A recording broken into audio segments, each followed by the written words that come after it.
Hi, everyone, and welcome to episode 83 of the Rewarding Property Decisions podcast. There's been plenty of talk over the last probably 12 months or so, really, but maybe even back to COVID times around the big build and the amount of infrastructure construction that's been going on in Victoria during that time.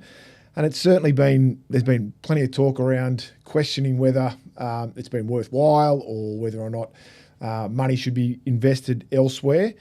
And when I sat down to do a bit of investigating and research for today's podcast, it was amazing how many different projects really are up and about at the moment and what's still in the pipeline to be done. And that's from a road and railway perspective. We're talking about things like the Metropolitan Metropolitan Tunnel project, the Northeast Link, Westgate Tunnel, Suburban Rail Loop, Airport Rail, and obviously all of the level crossing removal that's been going on over the past few years as well. And then we go further to that into the amount of hospitals that are being built. And there's the new Footscray Hospital, there's Cranbourne, Craigieburn, Sunbury, Phillip Island, Mernda, Diamond Creek. The list goes on as far out as looking at Torquay and things as well. And that doesn't even get started on new schools and renovations or upgrades to existing schools. So there's a lot in terms of that infrastructure building that's going on in Victoria at the moment. Now, I'm not here today to debate what should or shouldn't have money put towards it and why. What I wanted to look at was the benefits of these projects, or perhaps in some instances where they can detract from the appeal of a suburb, and therefore leading to the values that can be either increased or decreased from a property perspective. So I thought we could have a look at what drives this and how some of these infrastructure projects are impacting on suburb appeal, but also property values. Now, for those that have listened to the podcast on a regular basis, you'll know that I talk about a lot of things in terms of how to value and some of the considerations when valuing property. And one of the big things is obviously the improvements and whether or not a property is renovated, how big it is, the style of it, and the type of it, whether it's an apartment, a house, a townhouse, a unit, whatever it might be. And those aren't really going to be impacted by what we're discussing today. But what will be is the locational characteristics. And that's things like the streetscape that a property is situated in. So the surrounding development, is it predominantly residential? Is there commercial influences? And could that be impacted by infrastructure? Some of the services in and around the area, so public transport, road linkages, obviously the public transport itself, how close you are to parklands, and could that be changed? And then obviously employment opportunities, education facilities, basically connectivity. So what connects that property to the wider suburb and therefore to the wider city and state in general. So these are the sorts of factors that we certainly look at when we're assessing a property's value. And that's some of the impact that the infrastructure build will have on some of those characteristics can therefore impact on the value and the appeal of a suburb as a whole. So let's look at it from a positive perspective first. And the considerations around how infrastructure builds can enhance the appeal of a suburb and therefore the value as well. And for some of the inner city suburbs that are already very well serviced, it can be difficult to enhance with new infrastructure, but it certainly can be done. And I think I mentioned before the Metro Tunnel project and adding train stations to areas that perhaps aren't well serviced by train lines at the moment can certainly impact that area. And I think the way that's being done up around some of the northern, so I should say northwest and the western suburbs is big on that. So adding a station in and around Parkville, and therefore then having that train station going out through Arden Street and then out connecting up with Footscray connects that western suburb area with some areas of Melbourne that are very strong in terms of employment opportunities. So being able to connect, say, Footscray with Parkville means that you're connecting Footscray as an area in the western suburbs, so Yarraville, Sed and those sorts of areas as well, with universities, so Melbourne Uni being big in and around that area, but also the hospital precinct, so the children's hospital, the women's hospital, those sorts of areas, and it's connecting those areas, which means that the inner western suburbs becomes an appealing area for people that are living in those areas. So that will certainly help in terms of appeal and obviously value prospects as well. And I think from a historical perspective, it's good to look back at other projects that have changed the nature in this area as well. And another one in that type of area is when CityLink was constructed and then completed and opened around 2000. And what that did was take a lot of the traffic and congestion out of that Kensington-Flemington precinct, where a lot of there was the stockyards and a lot of transport used to go through there, connecting out to Geelong Road and Ballarat Road, those sorts of areas.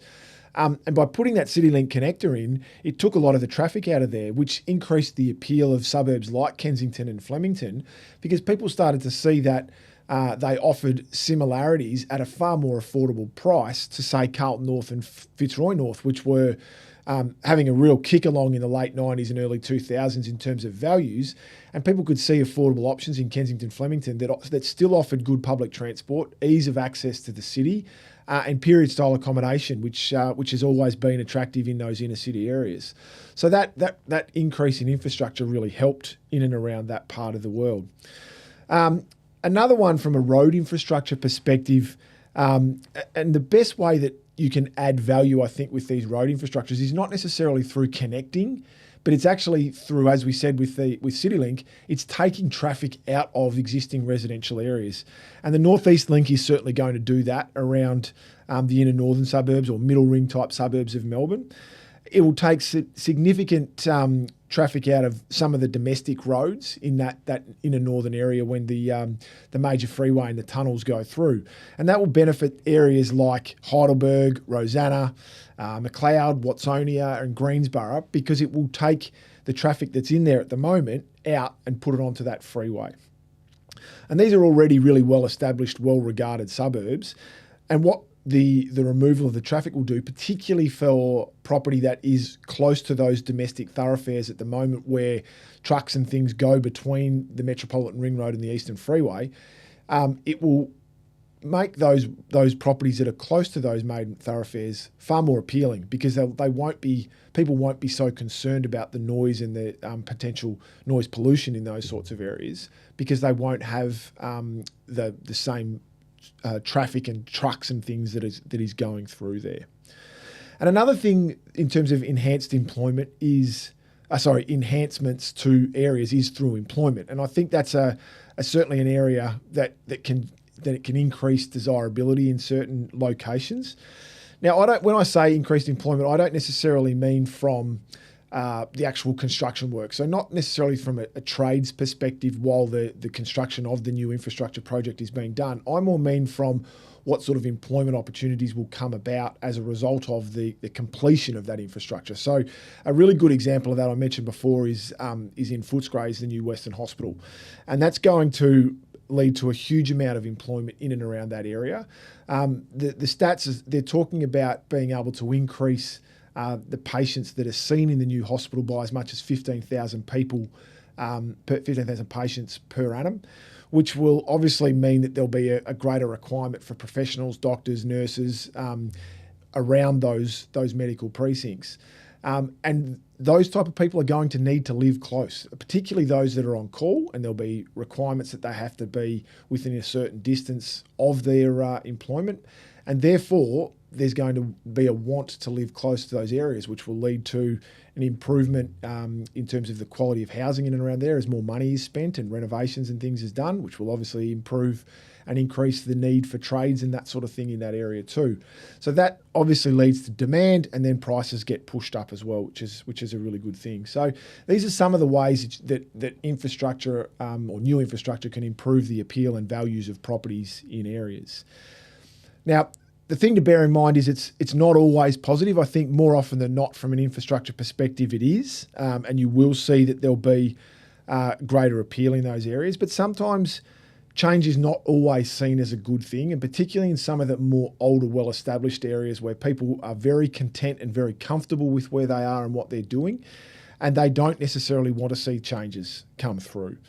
And I think a good example of that is probably has been some of the level crossing removal and the installation in the southeastern suburbs of the Sky Rail.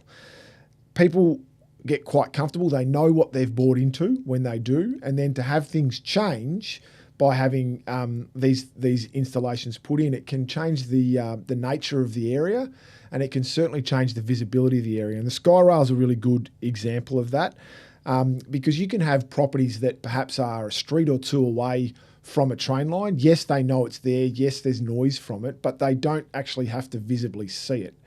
Now, what's happened with the sky rail is that by lifting it up above housing heights, it's gone from just being something that we hear to being something that you have to see. And it can become a bit of an eyesore on a skyline or on a horizon that perhaps wasn't there in the past, and can detract from people's enjoyment of that area. So that's been something that's had to be dealt with, and a lot of people haven't been comfortable with that.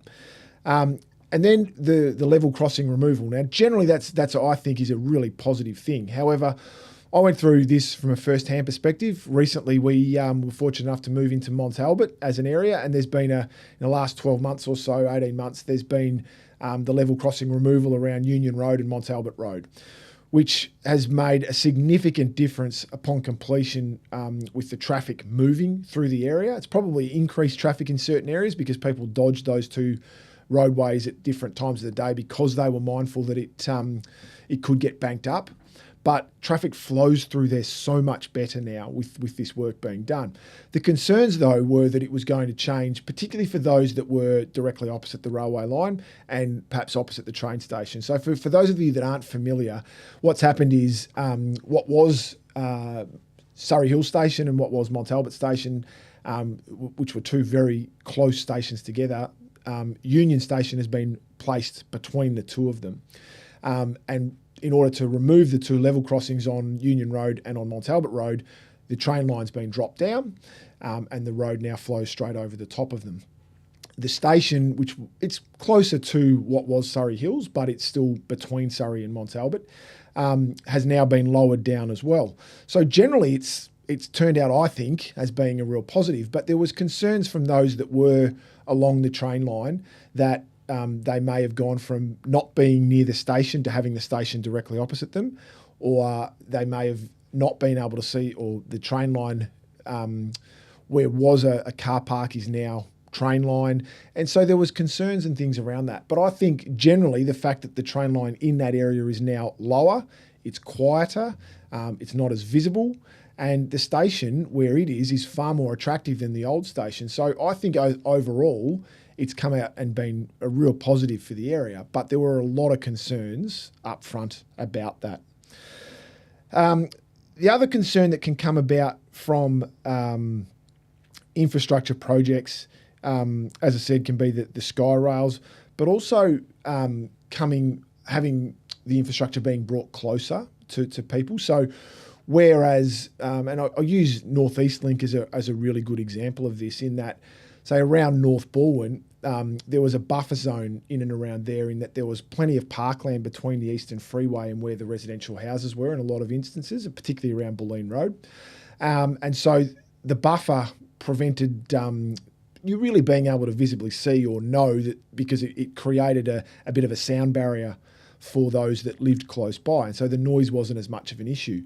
But with the new interchange that's going to be putting in between the North East Link Freeway and the Eastern Freeway, a lot of that parkland has had to be removed, and it's brought the interchange a lot closer to residential houses that they wouldn't have had previously, which has, for a lot of residents, been a detracting feature and is a major concern that they've got.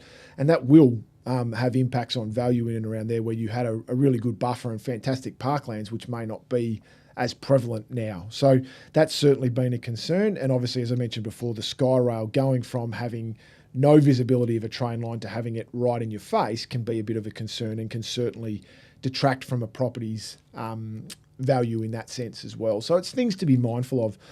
And I guess the takeaways from today's podcast is that it's really important because a lot of these infrastructure projects, you've still been close to them. Now, or to what may have been considered some form of compromise. So being relatively close to the Eastern Freeway, or being relatively close to a major roadway that linked up the Metropolitan Ring Road and the Eastern Freeway, or being close to a railway line. So there's been some form of compromise in the past, and there is risk when you're around that could be emphasised further, or there could be further projects that are carried out around that.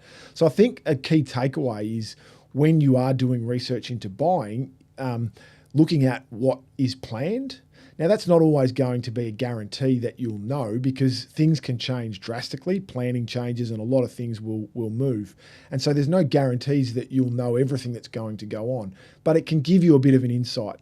And if there are other impacting features or negatives around where you are looking to buy, you need to be mindful that could be emphasised further down the track. So as always, we always say in the podcast, you do need to do your research and try and plan or look for preventative measures so you don't have to be as concerned about these sorts of things going forward.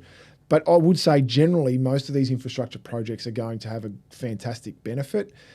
Whether they are the right places to be spending money at this point in time is not what we're here to discuss. It's more a case of, are they going to be beneficial to property values and how they'll impact. So hopefully that's given you some takeaways from that. But otherwise, thanks very much for joining me for episode 83 of the Rewarding Property Decisions podcast. As always, please feel free to share the podcast far and wide. And if you do have any further questions or queries, please visit our website wakeland.com.au. And otherwise, we wish you all the best with your property decisions.